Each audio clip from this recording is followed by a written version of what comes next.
In today's video, I'm going to teach you how to send a voice message on Skype in just about 5 minutes. Whether you're trying to keep in touch with friends, family, or colleagues, sending a voice message can be a perfect way to convey your message with a personal touch. Let's dive right into the process.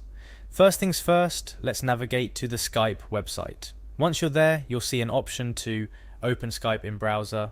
Click on that. If you're not already signed into your account, you'll be prompted to do so. Signing in is simple. Just enter your usual Skype credentials and you're good to go.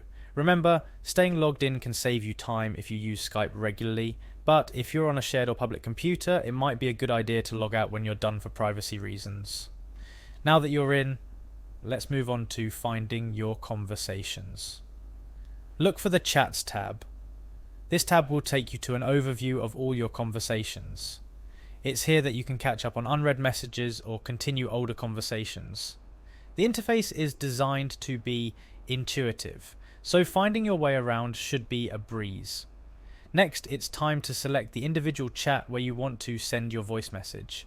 This could be a one-on-one conversation or a group chat. Click on the chat of your choice to open it up. This will be the recipient of your voice message.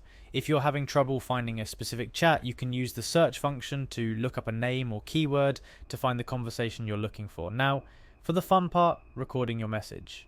You'll see a microphone icon at the bottom right of the chat window. That's the record button. Clicking on this will start recording your message immediately, so make sure you're ready to speak. If you make a mistake or aren't happy with your message, don't worry. You can usually stop and restart the recording before sending it. After recording your message, Skype typically allows you to listen to it before sending. This is your chance to make sure everything sounds just right. If you're happy with it, go ahead and send it.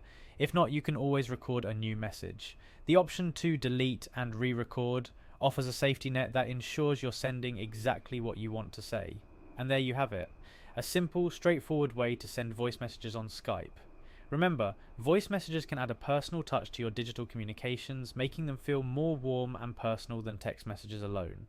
So next time you want to wish someone a happy birthday, congratulate them, or simply say hello in a more personal way, consider sending a voice message. Thanks for watching this tutorial. Stay tuned for more tips and tricks to make the most of your online communication tools. Happy Skyping!